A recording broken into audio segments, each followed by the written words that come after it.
All this preparation, I didn't even think about how we're going to start. Any ideas? Goddamn. So no. Can you whistle? No, I can't whistle. No. Hey, finally! Neither can I. No. Yeah. What? So rare to meet someone who can't whistle. Really? Yeah. I just thought it was a incompetence thing. I mean, it probably is, but I haven't met many other incompetent people in that case. Is it possible to... okay, surely it is possible to learn how to whistle, but is it like how we were discussing how you can learn it better when you're younger? Hey, okay. That could be it. I don't know. What I do know is that even when I was like 6, Dad tried to explain to me, oh, it's so easy, you just twist your lips like... Fuck, no, it doesn't work. Yeah. Like, you can't explain it with words, which is why... Unless if you can explain it and he just sucked at explaining it, that's very possible too. But I still can't do... I don't get it. No, neither have I. Like, every now and then, I'll get like a brief little 1 second whistle. I'm like, fuck, I'm doing it. But it's just, nah. It's just nothing. Nah, it's nothing. No. Well, also, just quick note, I really like how you just did the German accent there, just while you're trying to like impersonate your dad there. Because that was great. It's like, I don't know, do you do that consciously or subconsciously or? Oh, well, that bit is conscious just because it's fun. And it just makes it more interesting. What I do semi-subconsciously is whenever I talk to my dad, I speak in a German accent, which sounds very weird if I'm talking to him in a group of other people, because literally, just out of habit, I will switch from talking to you in my normal accent. As soon as I make eye contact with Dad, I will start to sound a bit more like this again. And then I come back to you and sound like this again. And it almost sounds like you're fucking with people. Well, exactly! Yeah. So, yeah, it's bizarre. Yeah. But I like it's just a habit. Like, I've always told myself I would love to talk to him like this, but it would just feel weird. I don't know, weirdness is not a barrier to... shouldn't be a barrier to... doing it. Still should just try it one day if you haven't. Yeah, just be like, I don't know, I don't even want to. I'm so notoriously bad. So Moss gives me so much shit because I don't commit to accents, because I know that if I want to try it, it has to be good. Otherwise, it's just bad. Do you ever practice them? No. I think there was a period of time in, maybe 2015 where like one of my, people make pseudo New Year's resolutions. It's like, I want to learn 12 impressions in 12 months. So that sounds good. It sounds good in theory. I got to like 2 and one of them was Arnold Schwarzenegger, so it doesn't count. Yeah. Everyone can do like the in pain, like the sort of scream, but it's like, it's garbage. Yeah. That's a shame. Like, I feel like accents have often been on my extended to-do list, but I just never put the time into practicing them. I feel like it's a cool thing to just... It's also probably a very good comedy tool as well. Oh, for sure. Danny McGinley uses like Ukrainian and Scottish and Aussie and whatever else. How would you distinguish Ukrainian accent from a Russian accent? Because to me, it's an untrained ear. It's like... Maybe it is the same, but he just says it's his Ukrainian girlfriend, so it doesn't really matter. Well, I guess you know how British accents, it's like you travel a couple of kilometers and it's a completely different dialect. Oh, for sure. Probably the same thing. Exactly. Yeah, it was... All right, cool. Well, we're in. We discussed at the start, like, hey, how do we intro? And then we just start talking. So fuck it, you're in. Welcome back to Barnzey Burns Down the World. I'm joined today by Paul, and he still doesn't want his surname.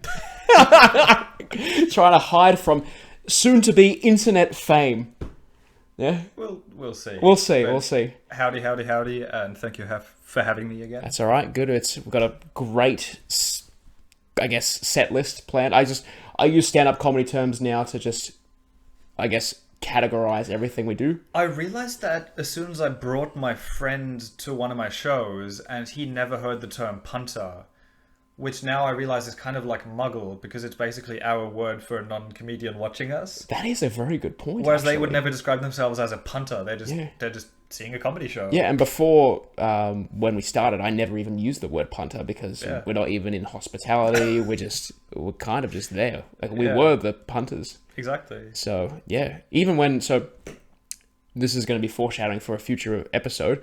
One of the anniversary episodes, I want to have everyone who's ever been on the podcast on in a single episode. Damn. Whether it's everyone in the same room is a bit like that's too far, but maybe everyone in sections, like a lineup. So I'll have 10 minutes with you, 10 minutes with you, 10 minutes, and then just like this basically it goes through the history of everything that this is built towards, because it's still like a nothing show, but it's still something. A variety of different nothings. Yes, it's a variety of nothings is better than a non-variety of somethings. Yeah. Wisdom. Yes. Pseudo wisdom at that, but that's okay. So, before we get into there's a particular story that I've been wanting you to tell for a while. I've got a really quick short one. So I went to my grandparents' house for dinner, and When? Oh, like last week, but that doesn't matter because this is going to come out in a week from now, which means it's 2 weeks in reality, and All right, just get it I'll just go on for it. So, I was telling my grandpa about how I've been reading books more recently because he was asking about what am I interested in, like what hobbies. So, because Christmas is coming up, so he wants to know, what I'm interested in, so he knows what to get. And I tell him, like, oh yeah, I've been reading this book, Sun Tzu, The Art of War, and it's about battle tactics from 200 BC. And he goes, 200 BC? Like, what do you need to know that far back? Get something more modern. And I go, well, like what? And he goes, oh, like something from World War II. I'm like, oh, yeah, that's modern. Yeah, sure. Yeah, what do you suggest that I read about in World War II? And he goes, oh, there's a few characters around. There's that dictator. And I'm like, really? That dictator? And he goes, yeah. He fought the bad guys. And I'm like, he fought the bad guys now? And he's like, yeah. He's Winston Churchill. And I was like, oh, now my nan, she's about to like explode in laughter. But I know that if I crack, he's not going to keep going. Yeah. So I have to hold composure. So I'm going, really? Okay. Winston Churchill. Yeah, I've heard of him. Yeah. And he goes, yeah. He fought that Hitler guy. He was a bit rude, and he didn't like the Jews. And I'm like, this is news to me. Now, I think at this point he knew I was kind of taking the piss, but he kept going, right? Because he's just trying to recommend stuff. He goes, there's another character, this Mussolini fella. And I'm like, oh, tell me about him. And he goes, all I know is that he had short legs. And I'm like, well, thank you. That's useful information. I guess, yep, Mussolini had short legs. And he goes further. He goes, yeah. When he'd ride the horse, his legs would dangle. And I'm like, so like everyone else? And he goes, well, yeah, but he was particularly short. It's like, okay. Do you know anything else about him? And he goes, no, that's all I know. I go, all right, cool. So I go tell him, all right, I'll look for some books about, your favorite World War II characters. And if I find something that interests me, I'll let you know.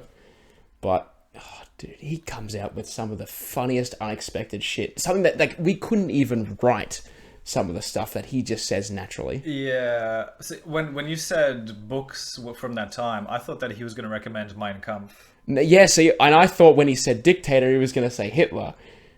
Winston Churchill, the evil dictator of World War II. I mean, it's like, in a way, he's using classic comedy techniques without even realizing. Yeah. I guess, like, that subversion, that could get a stage laugh, I think. For sure. Like, that's almost like the way that I plan that story to tell you now. I tried to formulate it as like some sort of bit so that it would work. So if I decide to cut that out, now we're breaking the fourth wall, to make it a clip later on, I now know how it's structured. I know it's all concise. There's jokes throughout, exactly how we write stand-up, and then now it's just on the internet platform. So I just wanted to put that in there because I thought you would also enjoy that story. Oh, dude, no, definitely. Good, It's fantastic. a good way of describing. Yeah, some people just have a knack for describing things in a Interesting weird way. Captivating, that's it. Captivating, but also, what's the word? Does that ignorance, but it adds to it? Yeah, where they're like uninformed, but in a funny way. Yeah, and you think you're about to hear some interesting new information, but it's okay. Yeah, I've heard of. Yeah, it's I know like what that is. yeah, and they're just lying. It's like, oh yeah, I don't know about that. Tell me more. Yeah, pushing further now. There's no way to segue in. Tell me about London. All right, I feel like last time we kind of started with each other's first times doing certain stuff. Correct. Happy to come back to it at some point, but happy to just dive straight into London Acid. So yeah, basically I studied in the UK, and in that time there, I experimented with a couple of different druggies because they have very good quality as well. I was very lucky to have a friend who he was very knowledgeable. He did a lot of research. He got stuff through the dark web. And long story short, he was just like a great buddy to have. He could tell you, he had like a scale and everything. He could tell you exactly how much you're having, how much you meant to have as a beginner. So a very good friend to have as an introduction to things like MDMA and acid. I would argue that is essential for anyone who's like looking at any sort of exploration. Like, you don't don't show up at a club and take whatever some random guy you just met gives you. Like, have someone who knows what they're doing, or like who has the experience, the knowledge, and that you trust. That's the important part. That's the way. That's how. It's not don't take drugs. It's don't take drugs irresponsibly. Yeah, 100%. And before I met him, I was always curious about eventually trying all those kind of different ones. So it wasn't like a new thing. But I think meeting him and seeing how trustworthy and how exact and precise he is with these things made me more keen, or just more open to trying it soon, like now, as opposed to waiting for the right moment, because that was the right moment, I felt. But yeah, I'll skip the first times and everything. Basically, throughout my first year of uni, I got pretty into acid, maybe a little too into acid, where during the school year or the uni year it was all right, but then summer holidays, I went back to London. So I studied in Canterbury. I went back to London because my parents lived there at the time. But all of my other friends, they moved back to Germany, or I wasn't close enough with new people yet from the UK. So I felt I was more or less alone in London for 3 months because uni holidays were long. So out of almost boredom, basically every 1.5 weeks, I would have a solo acid trip to myself. So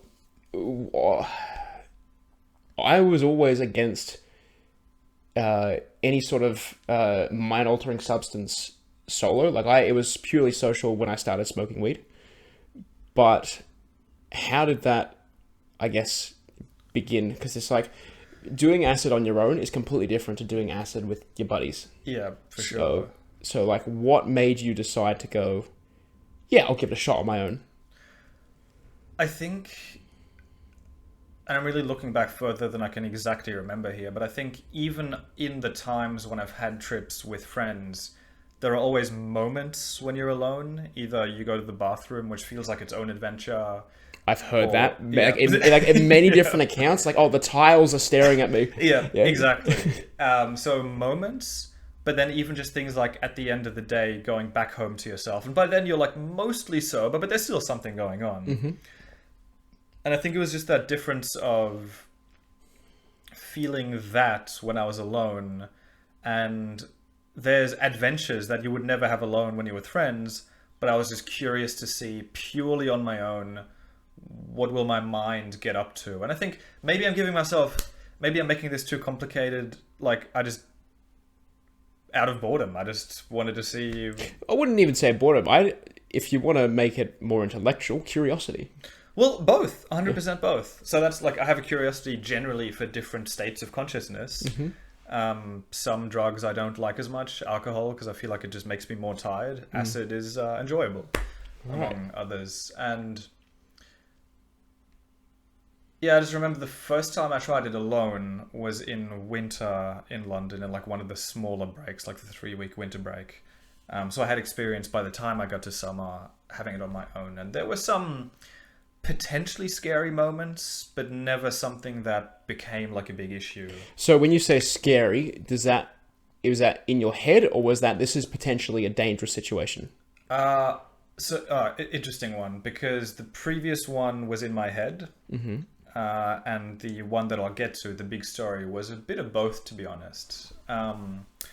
So in my head, it's a pretty simple thing, but basically we had, because it was winter, a Santa candle holder. And to be fair, even as a kid, even sober, it just kind of freaked me out. It was just like a scary looking Santa, like this tall from the table. Right, like okay.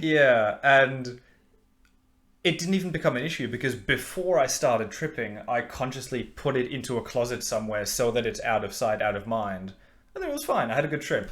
Until it moved. I mean, dude, on that note, I was eating a Kinder Bueno, a white Bueno, And I was what wearing... is that? Sorry. Do you know Kinder Bueno? No. Dude, it is an awesome chocolate, like a hazelnutty Kinder chocolate, like a wafer, but with like this hazelnutty sweet filling. Okay, all right. And then they had a limited edition white chocolate version. But it's a very crumbly thing, the crumbs being brown. And I was wearing this white jumper, kind of like, yeah, on a chair similar to this, just kind of like lounging. Mm-hmm. And as I crumb onto myself... Don't ever say you crumbed onto yourself again, please.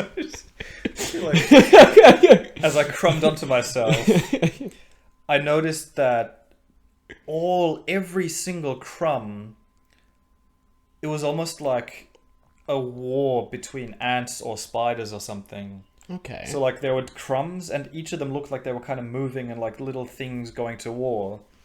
And I knew consciously enough that obviously I'm seeing this because of the drug, and so that stopped me from freaking out. But I could easily see how it would be very freaky to think that you're having lots of little spiders on you, like fighting each other.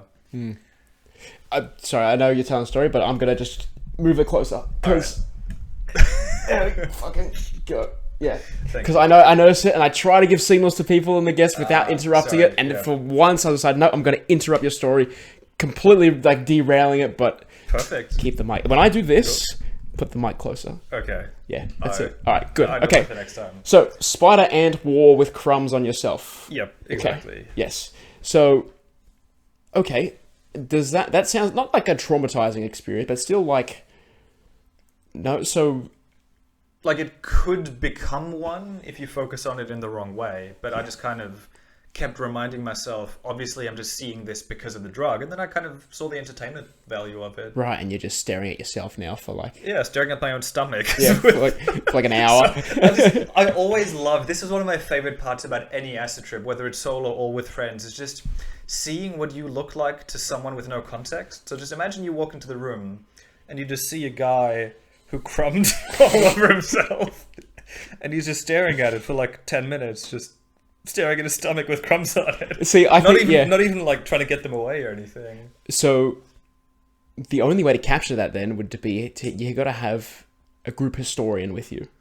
Yeah, that's the best way. So Steve-O, famous for drugs, he was his own group historian. He has stacks and stacks of tapes of all different experiences. He's documented the vast majority of everything he's done, everything he's had, and on YouTube he releases, I guess, like not warnings, but like, I guess his experience, like little YouTube videos. He's basically a YouTuber now. He's even like shilling all his products. He went on Joe Rogan recently, and he just like brought a bag full of products. He's like, hey, these are like my butthole wipes that I'm selling now. And then Rogan's like, what the fuck you doing, man? But just make you cash somehow. Yeah, the act of, I guess, documenting is important, especially if you're looking at the hobby of drugs from a experimental standpoint. Yeah, because like, what's an experiment without results? Oh, yeah? 100%. I think that's a really interesting idea, one that I haven't done yet. What I have done, if anything, is just kind of write down handwritten. Generally, most of the time, I use my phone for notes. Mm-hmm. But when you're tripping, there's just something magical about creating out of nothing this blue ink or black ink. I can't do that. I have terrible handwriting. Mine's shit as well, but it's still magical to create something. No, but see, you don't understand. You're German. You have at least some level of like standards. Mine is just gone. You know how the British teeth stereotype is fucked? Yeah. That's my handwriting. Damn. Yeah, it's not good. No, it's quite terrible, actually.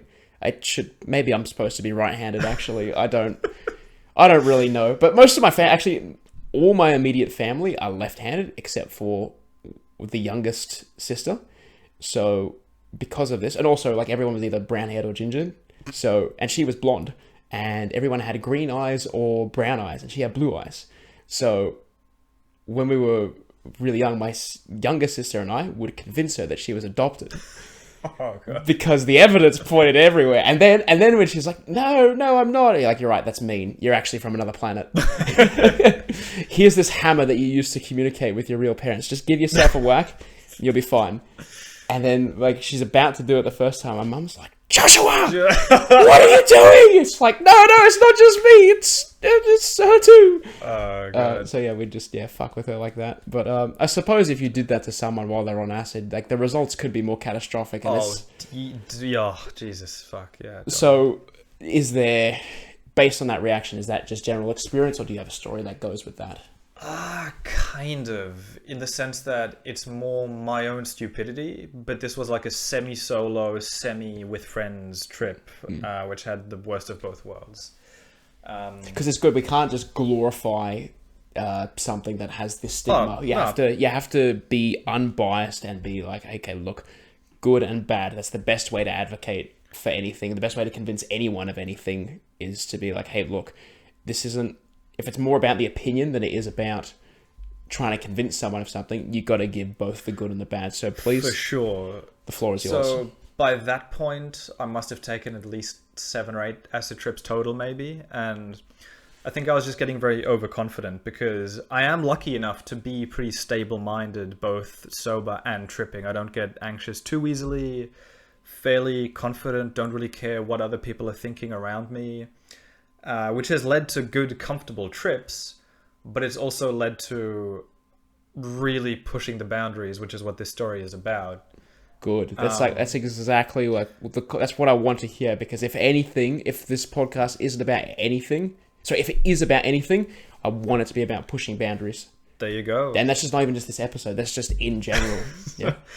So. It was pushing the boundaries in more ways than one, both in terms of the dosage to begin with, which I'll get to, in terms of my actions, what I did on the trip, just a bit of everything. But yeah, basically, for anyone that doesn't know, 1 tab or 1 standard beginner's dose of acid to feel something but not go overboard is around 150 micrograms maybe. Yes, and that visually looks like a stamp. Yeah, exactly. That was my first time. I learned pretty quickly that I'm comfortable enough to go more to like 250 to 350 microgram. That was my 330 around about was my sweet spot, as I later learned, because some of it was too much. That was perfect. I got to see a lot of stuff. I didn't feel bored. I was very just engaged by what I was seeing. I was going to say active, but then I had to figure out that engaged is a better word. Yeah, I was active too in different ways. But so this time, I don't know if this was my first time doing this, but I had 450 micrograms, which for me is a lot. For most people is already insane. I think from what I've read, 1,500 is like the absolute max you should ever do. That's like it's not even the world anymore. Yeah, because I suppose with a mind-altering drug, then there has to be a boundary, because even if like mind-altering, that term itself, I'd say that there's a certain point that you can't come back from. Yeah, like a permanent mind-altering. I believe that there are some studies from the 70s, maybe even 60s, where when the CIA were first, I guess, testing it out on people, that there were cases of it, I guess, bringing people to insanity, and they were never the same since. And that's the kind of stereotype that throws people off this to begin with, that makes them not even consider any sort of benefits. They just go, nope, bad result, bad. Yeah. So, I mean, this is probably a separate conversation. I'm overall definitely pro, but holy shit, with like a lot of boundaries and care and stuff taken. See, as you should be. Yeah, that's responsible.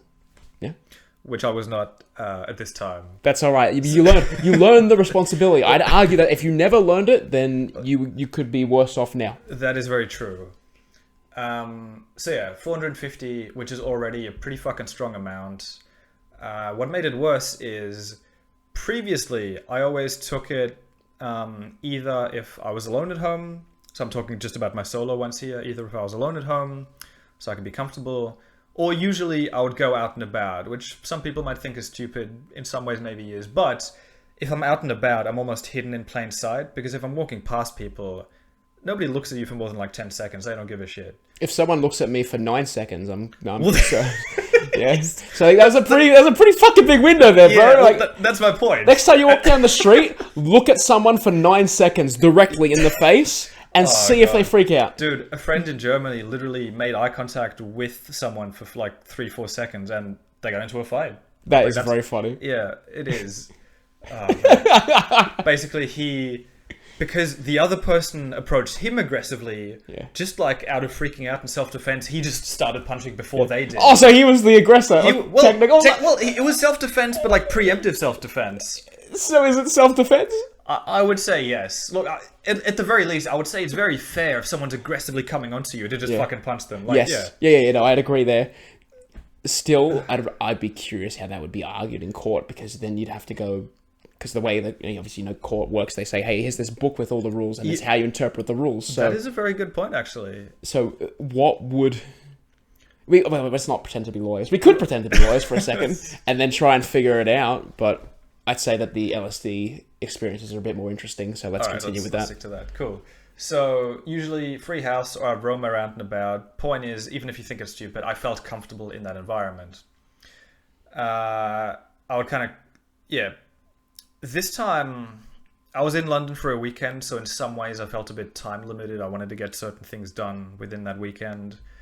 And I read just before this particular trip that acid makes you better at the things you're already good at. So for example, there's a famous baseball player in the 60s or 70s who was famous for, I think he once broke a couple of records in a game, and it turned out that he was tripping in that game. Okay. That's a very interesting hypothesis, because I also agree with it in the sense that, I think I said in the last one, when I smoke up, I'm better at video games. Yeah. Yeah. So is that, I guess, a common thing with psychoactive drugs? Because I don't think it wouldn't happen on... Oh, maybe... Because I'm trying to list... I've got a list of just drugs that exist in my head. Yeah. And like Adderall. I mean, that's for focus. Focus, yeah. But it's not psychoactive, so that could make you better at things. So that is, I guess, the only exception. But I also don't know many drugs. So yeah. I couldn't really comment on that too deeply. What I can say is that you get really good at multitasking on MDMA, because a friend and I, we were late for a movie and we were running, like sweating running because we were that late to meet friends, but he still wanted to have a cigarette. So while we're running, we're smoking a cigarette and sharing that That's together. very funny. We must have looked like the biggest fucking dickheads just running on the street but Actually, still smoking. I recently saw some guy in China ran a marathon while chain smoking the whole time. He came... so it was like 150 people. He came 44th. That is pretty fucking impressive. Unless the numbers are wrong. But I know that he beat the halfway point. Like, he wasn't in the bottom half, he was in the top half. But the guy's a legend. Jesus. Like, his blood should be analyzed and studied for future medicine. Oh man, that's like the kind of shit that they would make ads out of, that cigarettes are good for you. They would, yeah, because like, I think it was what decade was it where doctors would be like, oh, you should actually smoke, it's good for your health. I think basically anything 60s or before, maybe. Yeah, where they'd encourage it beyond social. They'd say, I know it actually helps, but in fact, it does not. Yeah. I mean, I guess I never understood. So I know that I can't get into smoking cigarettes because I get addicted to things, and also the wallet won't allow it. Yeah. It's an expensive sort of hobby, not one that I could ever justify. That being said, I also know that if I try it in a social setting, like, I'm sure, like, you'd be hanging around with friends, and then the very first time someone pulls out a cigarette and goes to you, hey, you want to smoke? You've got an option there to say either yes or no. Like, I've always said no, never tried a cigarette. You said you had, but, like, can you remember a moment like that in your history where you made a decision like that just to try something new, foreign, for the first time, like with your first time smoking up, or like the first time trying acid? Like, do you know what I'm trying to say? I'm trying to get you to answer a question so I don't have to keep adding in words here. Well, I would answer it as soon as I understand the question. All right, that's my bad then. It sounds intriguing, but I'm just not quite sure what the question is. Do you mean like where I consciously made a decision to not get addicted but still try it, or like despite the scariness? Because it's like there's always that barrier of, okay, if you know who you are and you can go too far, then where's that point? Because I know I'm saying for me, it's cigarettes. So two come to mind for me. One being cigarettes. When I was 13, 14 in Hamburg, 8th grade. 8th grade. That was the year when the kids above our level, which is like, you know, for us, the cool kids we aspire to be, when they all started smoking. But at that point, because we were 14, our friends and I all made a pact that, oh, that's fucking stupid. Like, we'll never get into that. And next year we're in 9th grade, and now everyone's been smoking for a while. And I don't remember how they got into it, but pretty quickly they got into cigarettes. Like, previously, maybe they would get one from the older kids. Now they would just have packs and smoke on their own. So I was about to comment about how I'm getting deja vu from this conversation, and then I remember literally... Did we talk about this last exactly time? The same way, in the same place, in the Fuck. same Alright, chairs. I'm sorry. No, but that's good. That's good, because I was like, fuck, am I going crazy? No, it's you! You're the problem! Alright, I'm sorry. Well, I guess we can edit But also, that out then. no, I'm not going to edit it out. I'm keeping it in. Fuck you. Well, alright. But my point being, I made a conscious decision not to, even when all my friends got into it. Yeah. And I tried it. Very often I got to the point where like 1 or 2 tokes gave me a nice 30-second nicotine flash or a nicotine high. If I had 2 or 3 or 4 tokes, very fine line, I would actually feel sick for the next 2 hours. Yeah. Which is not the goal, I guess, unless you want to be sick. Maybe if you're really bad at acting and you want to skip school or something. Yeah. Well, no, so one of the tricks that I used once was having a whole packet of spearmint mints, and it'll just make you sick. Like, you will throw up. So it's like, you're not even faking, you're just making yourself sick. And it's like, oh, I can't be faking it if it's real. It's like, well, yeah, but you just had a whole tin of mints. Yeah. So I used that once or twice, and I can understand the merit of the cigarettes, but yeah, it is what it is. Yeah. But I don't know, I just found it easy to never get into it because yes, the nicotine flash was fun, but everyone knows, like even as a 14-year-old, that the flash is only there because I don't usually smoke. So as soon as I smoke, usually it's nothing special. And if anything, it's the other way around, where then I need to smoke to feel normal. And that's, I don't know, I just personally found that easy to avoid. Like, I wouldn't say I faced peer pressure. Nobody thought I was uncool for not smoking, but I just had friends who were smoking, and it's very easy, I guess, to do what everyone else around you is doing. It is, in social situations, people, whether it's conscious or subconscious, will just, I guess, act like whoever they... Not like act like whoever they trust the most, but like... Not shadow. I've got to find a way to say it without making it look like I'm talking out of my ass, because I kind of am. It's like, alright, if you tell a joke in a group of people, look at who's looking at who. Because... Yeah, you know what I'm going to say. Because... There's like the person who they trust the most, they'll look to first to see if they're laughing. And if they are, then they are more likely to laugh. That's like I can't remember if it was a psychology experiment or if it was just something that was observed through time, but it makes sense. Oh, definitely. You see it in comedy clubs as well. But yeah, I'll just kind of skip over because I realize we're going very far off the London thing, which may or may not be that's good, frustrating. because what happens is the conversation will circle back around, and then we fill in the time, create the content. This is actually exactly what we want. Now that you've addressed it and made me have to explain it, we've broken the circle. So let's bring it back around. We can unbreak the circle. That's exactly right. I was trying to just then, which I helped you with. Yeah. No, I guess the other example being acid. So. Specifically, I remember the first time trying it. In fact, this is a double circle because it reminds me of something I was going to say before. That's good. You were talking about recording things. The first time, as I was coming up on the LSD, I wasn't physically in the room with the guy that I was talking about. Kian was his name, legend of a dude.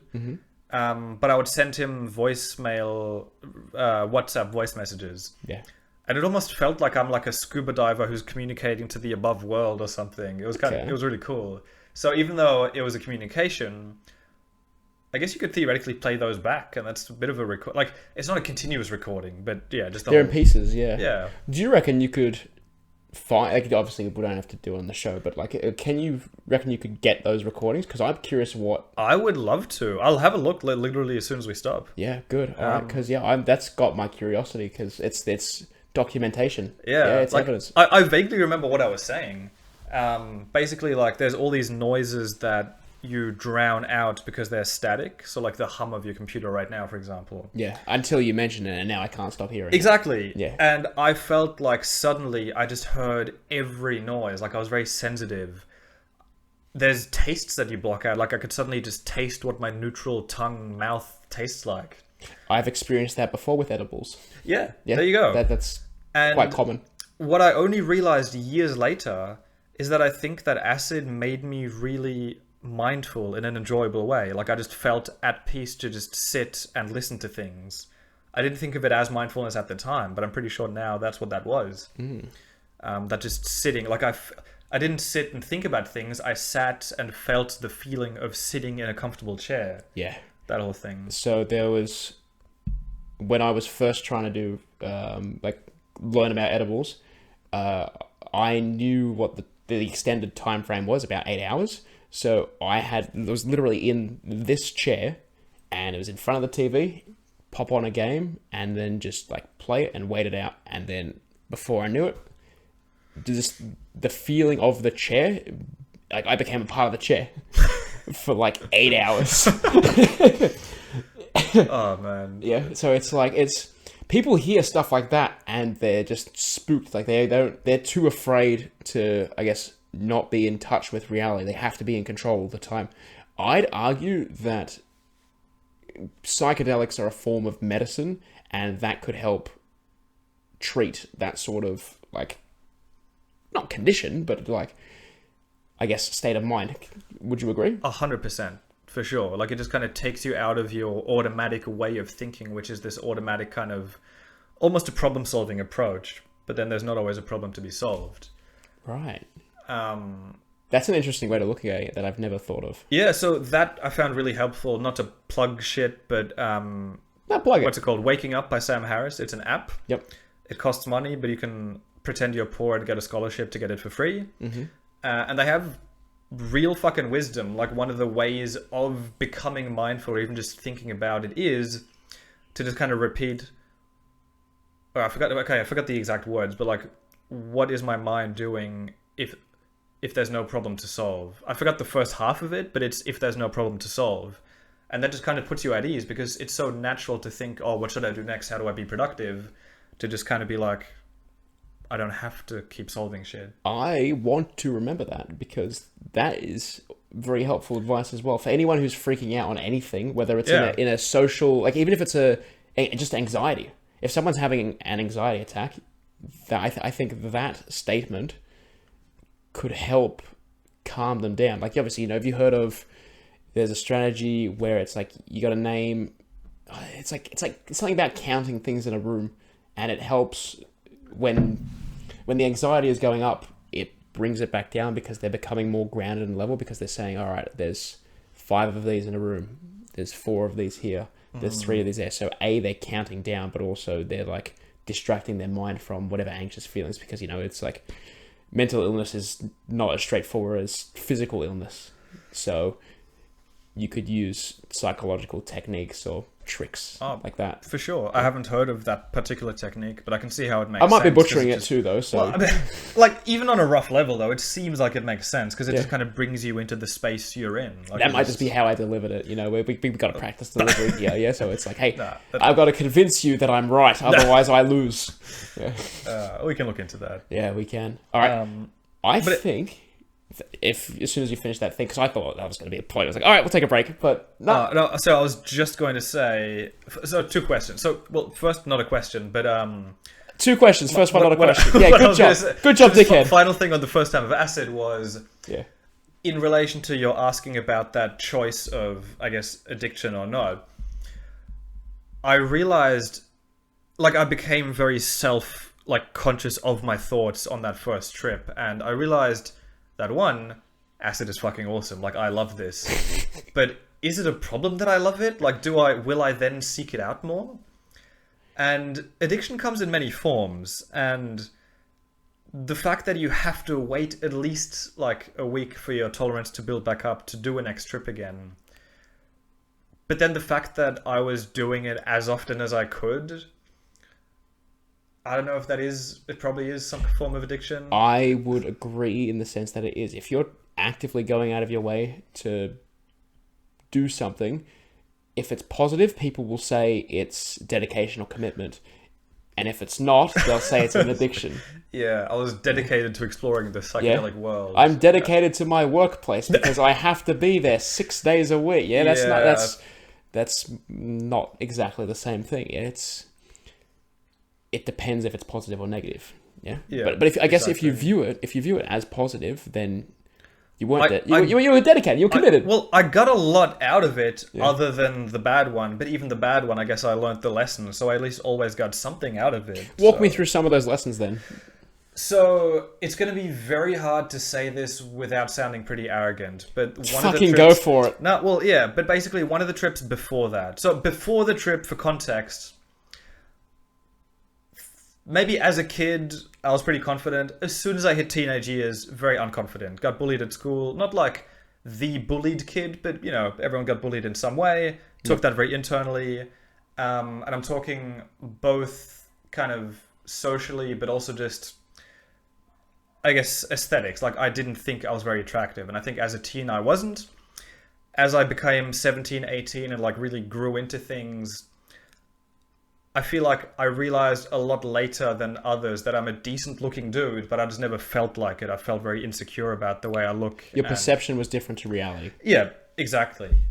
And one time I was tripping, and I don't know what I did before this if I was walking on the street. I don't remember if I was looking at buildings or the ground, but I finally consciously just looked at people as I was walking past them. And I don't know if this is like acid that was increasing my wishful thinking, but I swear I just noticed every now and then, ladies kind of checking me out. It was a summer day. I was wearing a tank top, sun's out, guns out. Of course. But not just that. Is the law of man. Exactly, it's the law. You got to. But not just my body. I was always confident with my body, but even just looking at my face, and that was the first time. And even just seeing myself in the mirror tripping, it almost felt like I was seeing myself from an external perspective in a more objective way. Okay. And that was just the first time that it really hit me. Dude, you're a decent looking dude. You're a handsome guy. You don't have to be insecure about the way you look. And just like that, insecurity, gone. In a way, yes, but it wasn't enough. In the sense that, literally, like that, I was confident in my looks, which is great. It's a great thing to have. But because I was so unconfident in my looks before that, I still had zero practice with even trying to hit on girls by that point. Right, okay. So you got past the mental barrier, but you need to get past the physical barrier now. Well, it was both. It was still a mental barrier of, okay, what the fuck does a move look like? Because I would still get sweaty hands and be all flustered and stuff. Yeah. So I was confident in my looks, but I was still a fucking dumbass when it came to... Sometimes I was too stupid to read signals. Sometimes I saw the signals. Everyone gets that though. Everyone. I'm sure anyone who interacts with people can look back and go, "Fuck, why didn't I realize that?" Oh, dude, no, for sure. It's definitely not unique to me. But by that point, I had friends who had a lot more experience than me.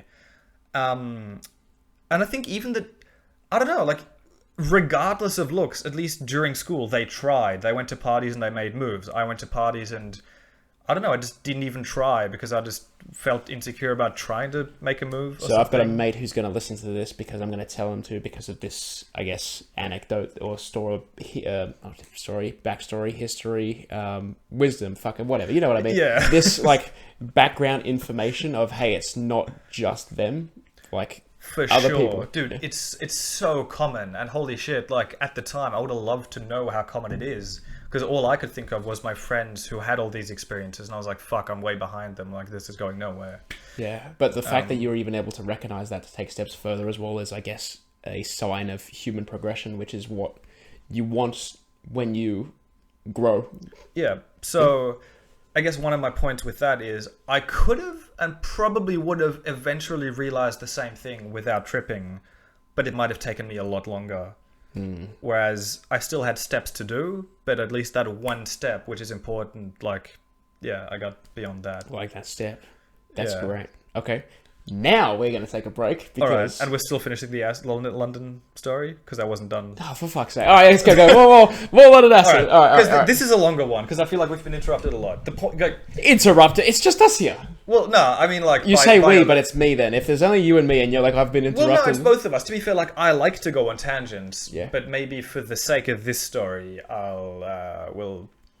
avoid from derailing. Because I genuinely thought we were good. No. That's why I interrupted again. These were more general learnings from a variety of acid trips, but this is one particular acid trip where I did a lot of wrong stuff. Go for it.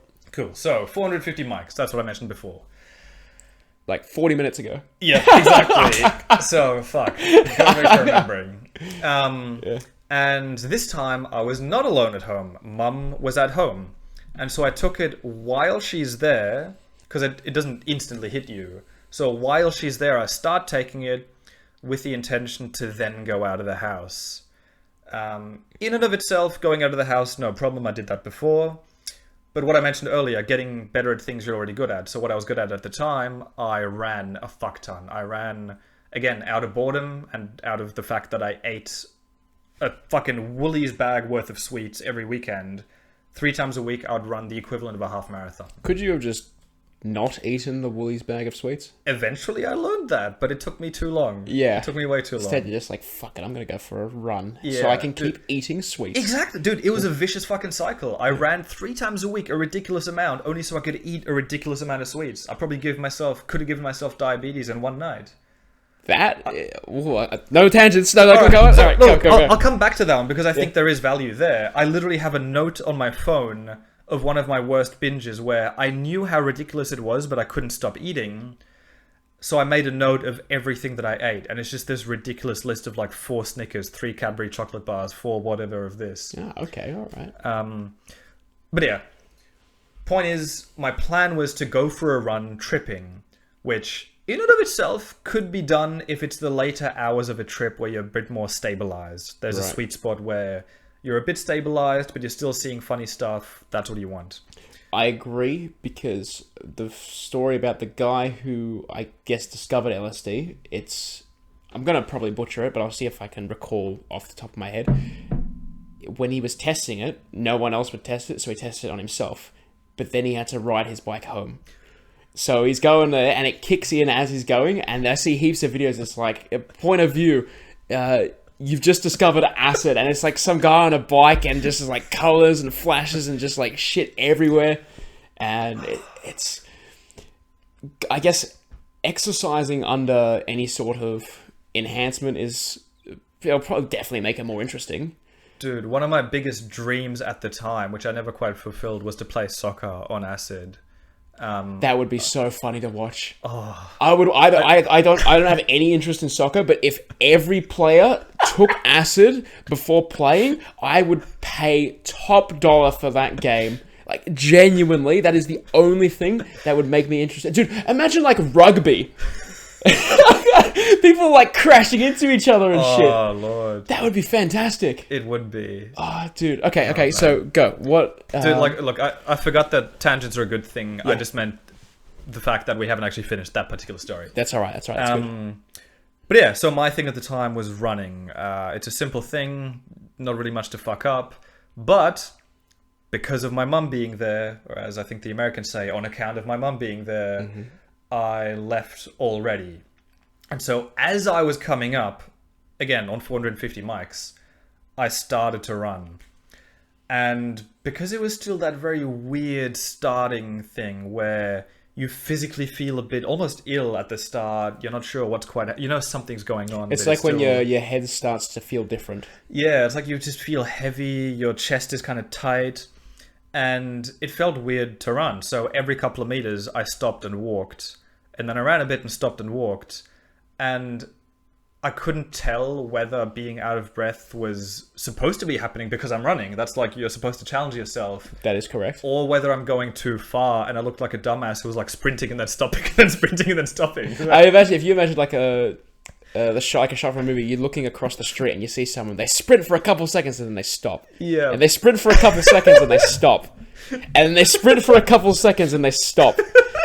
And that was you. That was me. Like, I'm pretty sure that I was smart enough to not sprint full speed, but it's possible that I was running too fast, or that I was really slow, and I just felt that any breath that's not my normal breath is scary. What's more ridiculous, going faster or going slower, and thinking that you're going faster or slower?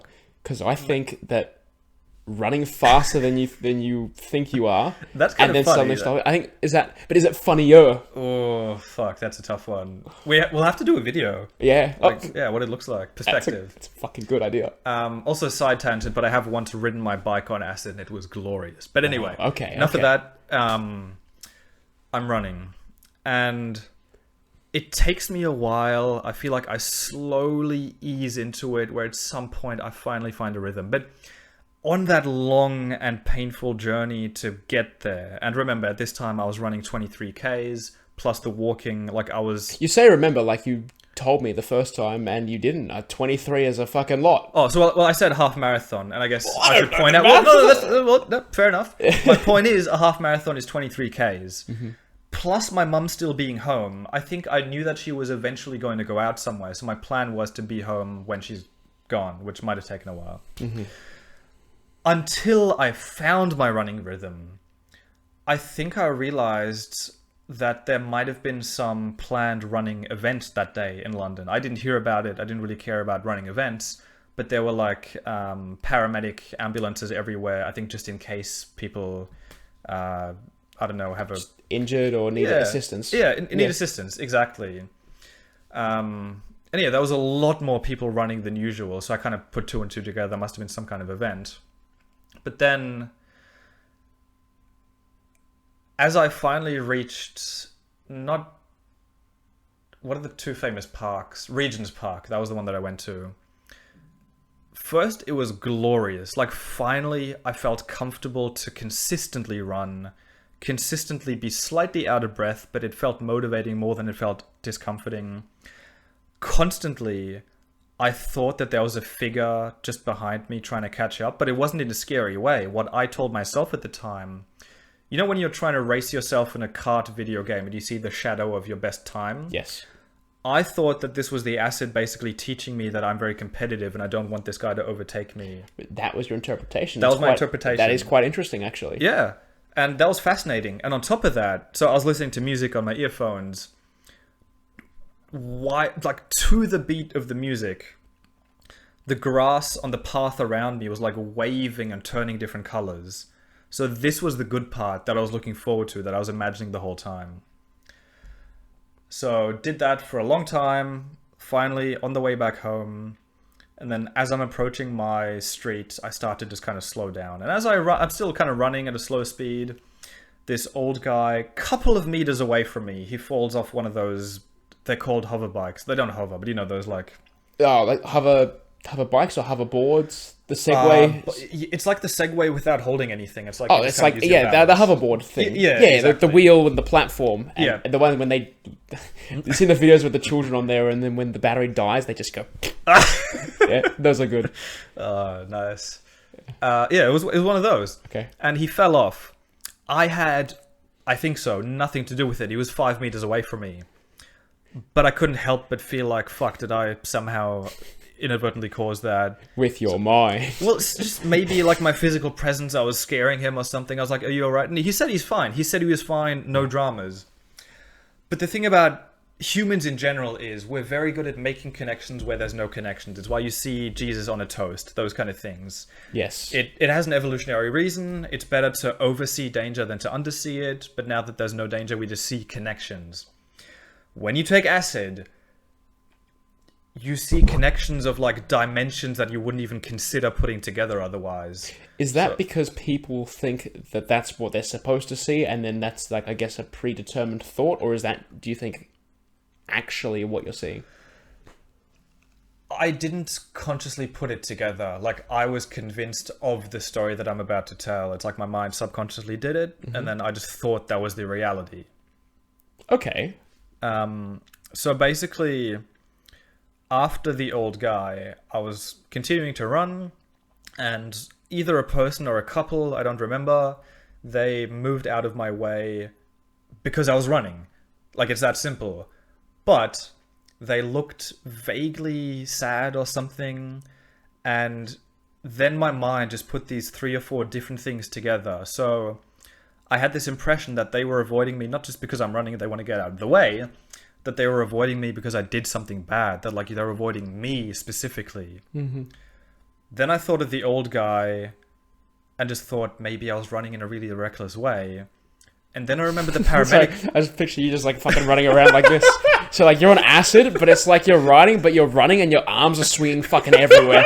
That's what I visualized. Now let's go back to that scene where it's like you're running for a couple of seconds and you stop. So you're not running like this, right? You're running like this, and you stop. You go like this, and it's just across the street. Like this. That's glorious. Yeah. So yeah, those 2 things. Then I remembered, maybe I didn't even remember, I saw another paramedic van. And then I was like, fuck, did I cause someone to be injured or have like something? Or like scare them, anything. Did you cause anything? Exactly, did I cause anything? And then suddenly, there was not even a question. I didn't think, like, I was convinced that this is what happened. I thought that maybe I was running so fast without considering the fact that other people might not be at my level, that some people tried to follow my pace and then someone got a heart attack. So like I was convinced that, not on purpose, but that I killed someone. And as soon as I convinced myself of that, every window on that street looked like it was open, and I thought I could hear the entire city of London crying about hearing the news of this tragedy that just happened. Right. Okay. And desperate and sad and shocked. Like, more people were avoiding me. Again, just because I was still running. I don't think I slowed down. Until finally I reach my street, and before I go into my house, there's one guy on the street, and half crying, desperate, I asked this person, what happened? What happened? And they were just like, what do you mean? Nothing happened. And as soon as they said that, everything unwinded and cleared up. Unwound? And unwound, sorry, yeah. And I realized my mind just made all of that up, and I'm fine. I didn't kill anyone. How could I? Then I started using my logical brain. Like, even if I killed someone, how does news ever spread so quickly that everyone's crying at the same time from their windows? It just makes no logical sense. It makes no logical sense. It doesn't even make cartoon sense. It doesn't even make cartoon sense, exactly. In no world would this be possible, but only after he said that did I realize that. So I went home, had a shower, thankfully home to myself. Otherwise, like, by that point, there's no way I could have spoke to mum, even remotely. So to that guy, I was obviously on fucking something. Like, imagine some guy on the street just coming up to you with no context, just being like, what happened? What happened? I didn't even register for a second until you had to just explain that there. Exactly, because there's so many fucking elements to this. And to this day, I wonder, if I didn't run into that guy, would I have stayed convinced until outside the trip that I killed someone? Or would I have eventually put things together? And I probably think I would have eventually realized the logic of, obviously that didn't happen, but fuck, like that could have weighed on me for hours after that. Yeah. And that would have made the trip worse as 100%. Yeah. 100%. So like, and that's the danger that I'm getting at as well, is within a flick of a switch, I went into convincing myself that I killed someone, even if I didn't do it directly. But then with another flick like that to like, oh, everything's fine. And it goes that quickly. I think that suddenness is probably what scares the most people away from it. For sure. But those who want to explore, I guess it'll be a shock if you didn't know. Like, yeah. If you gave someone acid who didn't know what acid was and didn't explain anything, like, I'm sure people have done that before. Maybe there's documentaries about that as well. I don't think that's legal, actually, now that I think about it. Doubt it. But that would be interesting from a science perspective to see. Because obviously, if you, at this point, you'd had 8 or 10 something trips. like that. Yeah, so you were well versed enough to know what was going on and eventually come to the conclusion to piece the dots together. But without that history or backstory, that could have been a lot more disastrous. Exactly. You might have actually then decided, oh, fuck it, I've killed 1, why not 3? But maybe. Yeah. Who knows? Like, yeah. I don't like. You just don't know what your mind's going to react like, and there's a lot of things you can do to avoid that. Because again, I was being stupid in like 100 ways, but it can very easily lead to dangerous situations, both physically and mentally. So yeah, man. The rest of the trip was still long. Doesn't live up to nearly that. But I guess that was the peak of it, I guess. That was the peak of it. I can talk more about it after the break. We can go on to other topics after the break. All right, good. Yeah, see, because we're very good at talking. Yeah. Because if you look at that... Holy bejesus. Yeah, good. So even then, like, we'll see. We'll figure it out. We'll take a break, and if we decide that the break is actually the end, the video will know, but we won't. But we'll determine for that now. So let's break now, come back to it. Cool. Sounds good. Oh no. It's a fucking... Oh, again. It's a theme. It is. Fuck yes. You actually got it. Yeah, good. Nice, good. Fuck That's going in the video. Alright, hell yeah. Okay, good. I wanted to fucking take time. Alright, I watched a movie recently. Okay, I'll tell you about the movie and then you tell me about the scandal. Okay. Yeah, okay. Cool. So, movie. The movie that I recently asked if you were interested in, do you remember what that movie was? I remember you talking about a TV show, but that might have been a separate... That was a separate thing. So I'm specifically talking... yes, Weird Al Yankovic. About the Weird Al Yankovic. Yankovic or Yankovic? They... Alright, fuck it. So I think... Okay, so I believe it's Yankovic, because they say it in the movie, but due to the nature of the movie... Okay, so Weird Al is known for parodies, right? Yeah. So the whole movie is a parody on biopics as well. So I didn't know that going in. And I was just kind of confused because the dialogue sounds a little bit off. Like, it's a little bit weird here and there. Right. It'll be... I've thought of a good activity. When we're done here, we're eating dinner, I'll put the movie on. Right? Because that's nice. That's good. Because I want to watch it again. That's how much I enjoy it. I'm pretty fucking curious now. Yeah. If now that we've established that we're definitely going to watch it again, I won't spoil what happens in it specifically. Okay. So there's there's obviously cameos and characters that you don't expect to be there. And the Playing way themselves, basically, like their real selves. No comment. Okay. Right, sometimes yes, sometimes no. But no, the fact that it's a parody on biopics and how biopics are as well, that's what to me says this is the best biopic movie. Now, it wouldn't be as good as it is without those previous biopic movies. However, it's still a good movie in itself. So you'll see what I mean, I think, and it'll be interesting to watch it after the break. I'm on board, man. That's good. Good. All right, good. Well, good. That cuts my interview out. Like, not interview, the review. Completely at the knees. But, dude... I feel like I'm almost jealous you get to cut a part out, but we'll give it a shot. That's it, yeah. Yeah, fuck it. Well, moving on. So, you have a scandal that you told me about on the phone briefly, and we're like, no, let's discuss it on the podcast. Yeah.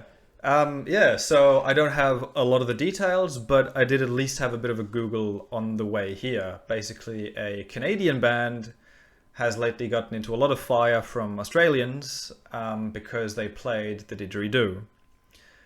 And previously, that's all the information I had. Okay. So my first instinct was kind of... I don't know. If an Aboriginal man was playing the guitar... would we give them shit for that? But I have since looked into it on the train right here to kind of understand, I guess, a bit better what is the actual outrage, and just instead of just reading that it is one. Okay. And yeah, there is also like a Indigenous-led Insta channel commenting on it or something that it has to do with reminding you of history of white people kind of profiting off cultural items without actually benefiting, like without the money even going at all to... See, it wasn't Elvis... Was Elvis a thief? Of what? In the sense that, like, people would say that he would steal black people's music, not in the sense of, oh, you wrote this song, this is my song, but more like the style? The style, yeah. This is... Well, that's the thing. So, right, with any of these, I'm always very curious... You know, what's the opinion of the Aboriginal people? Mm-hmm. Well, probably... Well, not even... Okay, just... Okay, if you wanted the opinion of a white person, you wouldn't say, I want an opinion of white people, and then go to one guy. Exactly. You comment on two things at the same time. Is one, I want to hear their opinion because white people have this tendency to get offended on behalf of others, even if sometimes they're fine. The second thing, as you say, being plural, because not every person of a race or of a sex or whatever is thinking the same anyway. Yeah, so it's a lot more personal if you ask them. So yeah, no, it'd be cool. So like, I'm genuinely curious whether that would be considered an issue, because what do you say with the music thing just reminds me of just a way bigger point of, shouldn't we in a way be sharing the best parts of each other's cultures and like taking things on? That is, look, humans are like they always group themselves into tribes of political left, political right, or race, or like anything in that scope. Like any very easy groups to make, people tend to do it, whether it's conscious, subconscious, it just happens naturally. It is what it is. People just make those groups. Dude, on that note, if I may, or go. This reminded me of one of my favorite psychology studies that I read about, specifically on group forming. They were making experiments to see how easily we can fall into groups, and basically, in the experiment, they showed people a bunch of art from two artists and asked them which one they preferred. Do they prefer Klee or Kandinsky? And purely based on the fact that people were told, even if it wasn't true, that now you're in a group with other people who prefer the same artists. I forgot the rest of the study. I forgot how they actually measured it, but it was like they showed dislike of the other group and just identified as, I'm a Klee liker now, or I'm a Kandinsky hater, or whatever it was. Hang on. The sentence I was gonna say, like, it came and then it fucking vanished. Oh, man. Yeah, no, that is quite interesting. Now here's the thing. When I was talking about the groups before, I forgot why I was talking about the groups before, and I was hoping it would come back. It hasn't. Man. In that case, I can say one more funny study in case it comes back. Yes. No, I'm starting to remember back. We're grouping up people because we were like, hey, this one person doesn't speak for the entire group, when it was if the Aboriginal person plays a guitar the same way that the Canadians were playing the didgeridoo. Yeah, exactly. Right, so I don't have any attachment to Aboriginal culture. I see the Canadians play a didgeridoo. I don't know if no other instrument. Oh no, maybe because the didgeridoo is specifically Aboriginal. So this is what I looked up, because this is what I didn't understand before, but I wanted to, I guess, look into it. So it said that the didgeridoo is considered sacred by a lot of them, and that you're meant to ask for permission. So that's the difference between some random person using an electric guitar from when the electric guitar is for somewhere else. Yeah. But because of that, cultural significance, I guess, then you just have to agree that was, like, I guess, cultural appropriation. But did it harm anyone? Well, in the sense that people had a backlash, like that type of harm, maybe. There's more to it than that, though. Well, no, I definitely agree. I definitely see now, I guess, why you might become upset. But in any case, with like 99%, I think, of cultural appropriation like that, I don't think there's an ill intention of the Canadian band in any way. I think they're just playing what they think is a cool instrument, which I agree. You can comment on, call it out, but you don't have to like instantly have a backlash of, like, I'm not going to know the etiquette of Canadian, whatever their customs, native like, customs. Yeah, exactly. They're like the native people. Exactly. What the Canadian Aboriginals. Yeah, 100%. So I'm all like definitely for dialogue. I think we should be educating each other, but not like expecting the other side of the world to know what their native versus white. Yeah, no, because people are still stuck in those pre-established groups. Like even people who don't learn about the world, I guess, if they have a natural curiosity, they'll go about and learn about the world. But if they prefer safety and security of not knowing, then they stay and then reject everything that's different. I guess being in a closed reality like that, not many people would choose to go into it. They choose not to go out of it. But if you think of the Truman Show, right? He's in that enclosed world for that whole movie. And then as soon as he finds out, he wants to leave. That's his life goal. Oh, but some people would stay. Well, more like if it was the other way around, sure, he would choose to go in because he was on the outside, but he'd very quickly choose just to go back out again. So because they've had that, I guess, view of what's external. So basically, your point about learning from other groups, spreading out, and that's good. I 100% agree. Let's find a new topic. Yeah, I knew it was going to be hard, man. Yeah, it was. It was quite hard. That's going to be funny to look back at. I have to refer to the notes because my brain just ran out of words. Yeah, no. Oh, yeah, dude, yeah. So I got to show you something.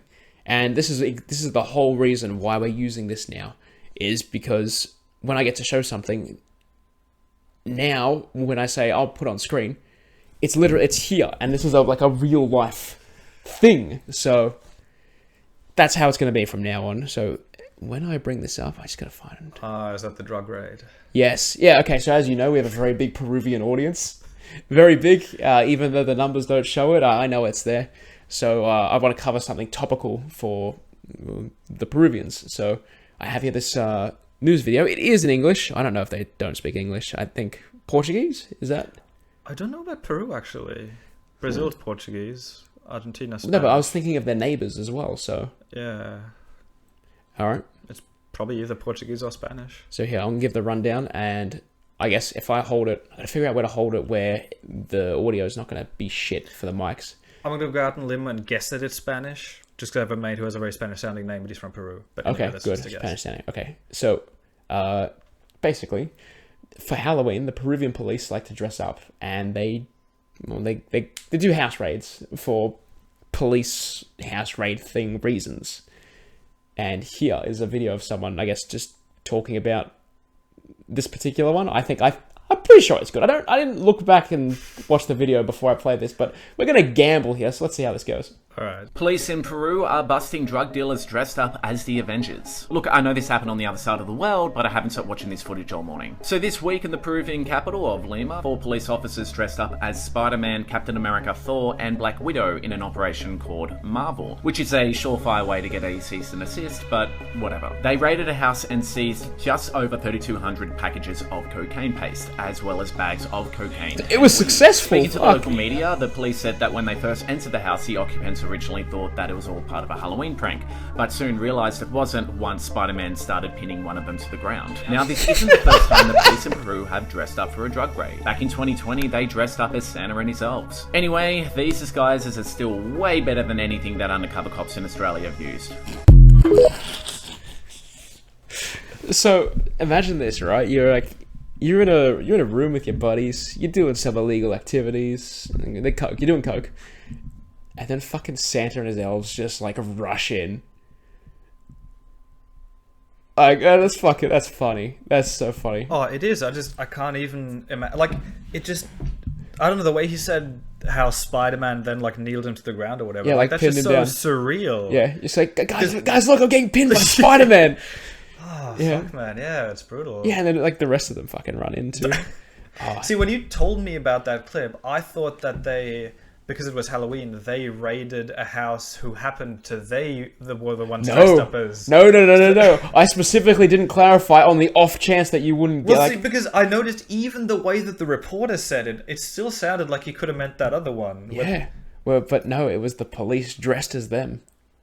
It's... Damn, dude. Yeah, no, it's good. I think there was something else Peruvian that I had in the notes for this very important segment, the Peru segment. I feel like a drug raid is probably the one thing that they could do dressed up without getting distracted. Like, they wouldn't want to go to like a terrorist or like a hostage situation dressed as... Although, yeah, but it would be. It's a good distraction. Yeah. There's no camouflage or tactical advantage being dressed in like bright red or blue. But, all right. No, that's it. I'm done here. I thought there was more Peruvian stuff. There was not. I'm sorry, Peru. All right, we'll get more content for you guys. Yeah, good. All right. Is that a segue for you to tell something else, or do you reckon we're good here? I didn't have anything in mind. I previously had more in mind just little bits and bobs for the acid, but no, don't remember. Yeah, that's all right. So we I'm happy closed to off a lot on call it there. We and did. That was good. We had a good day. Let's, for the next 5 minutes of the podcast, let's review the podcast. All right, let's review the podcast. All right, so I think we had a very... At first, like, we just sat down and started talking. That's how I like the idea of a podcast working, because it's literally just a record of conversation. You know, it could be used for entertainment purposes, could be whatever. Private look back when you're like 50 years old. Hey, look, there's a couple of hours of conversation from my mid-20s. Yeah. Yeah, so the fact that we were able to just get there and get into it, yeah, it's good. Thanks. That's why you're climbing up on the list of favorite guests. Hey. Yeah, and that's to put shit on everyone else who happens to listen, and then it's like, hey, wait, what about me? It's like, you know who you are, and you know where you stand. Bit of friendly competition can't hurt too. Yeah. We're all helping each other get better by That's it, yeah. I mean, making each other jealous. You're all just helping me, really. But, it's...